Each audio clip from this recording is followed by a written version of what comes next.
رسول اللہ صلی اللہ علیہ وسلم نے عیدین کی نماز آذان اور تکبیر کے بغیر پڑھی، یعنی عام نمازوں میں اور عید کی نماز میں فرق کیا۔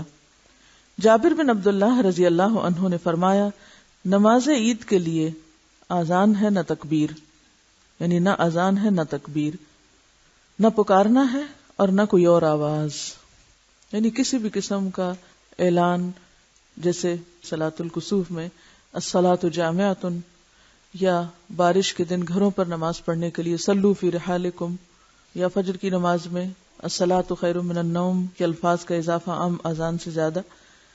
تو اس طرح کا کوئی بھی قول یا جملہ یا پکار یا دعا کچھ بھی نہیں نماز عید سے قبل۔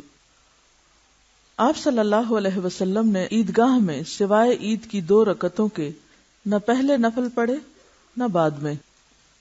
نبی صلی اللہ علیہ وسلم عید الفطر میں کچھ کھا کر نماز کو نکلتے اور بقرہ عید میں نماز پڑھ کر کھاتے۔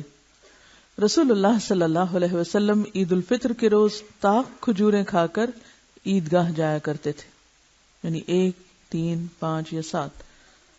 حضرت انس بن مالک رضی اللہ عنہ گواہی دی کہ انہوں نے کل چاند دیکھا تھا تو آپ نے ہمیں روزہ افطار کرنے کا حکم دیا اور دوسرے دن عید کی نماز پڑھی، کیونکہ رؤیت ہلال کی خبر اتنی دیر میں پہنچی کہ نماز عید کا وقت نکل چکا تھا۔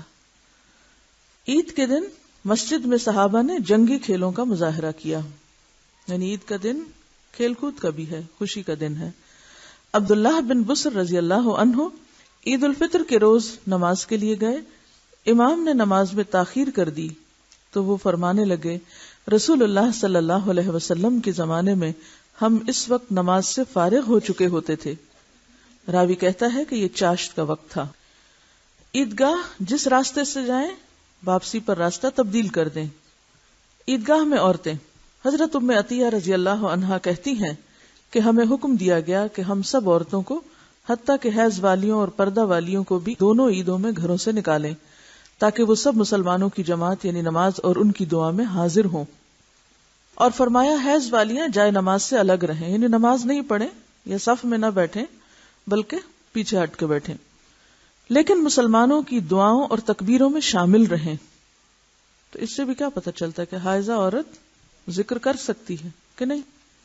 جی ہاں، دعا میں شریک ہو سکتی ہے، دعا مانگ سکتی ہے تاکہ اللہ کی رحمت اور بخشش سے حصہ پائیں۔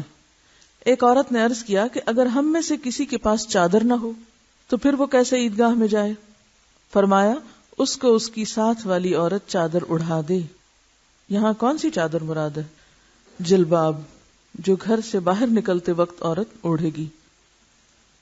یہ نہیں کہا کہ وہ بغیر چادر کے ہی چلی جائے، بلکہ وہ دوسری سے چادر یا تو ادھاری لے لے یا پھر اسی کی چادر میں گھس کے چلی جائے۔ رسول اللہ صلی اللہ علیہ وسلم صحابہ اور صحابیات کو، حتیٰ کہ حیض والی عورتوں کو بھی ساتھ لے کر عیدگاہ کی طرف جاتے۔ آپ کی عیدگاہ مسجد نبوی سے 1000 فٹ کے فاصلے پر تھی۔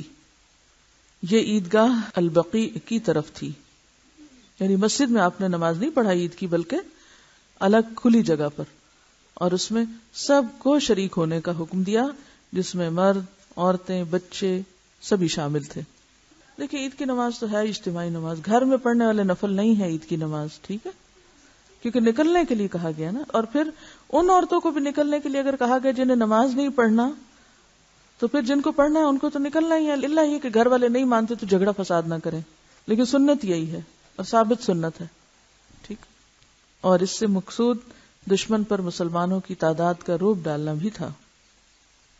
رسول اللہ صلی اللہ علیہ وسلم اور حضرت ابو بکر اور عمر عیدین کی نماز خطبے سے پہلے پڑھتے تھے، یعنی نماز سے پہلے کوئی خطبہ نہیں، کچھ نہیں، پہلے نماز اور بعد میں خطبہ۔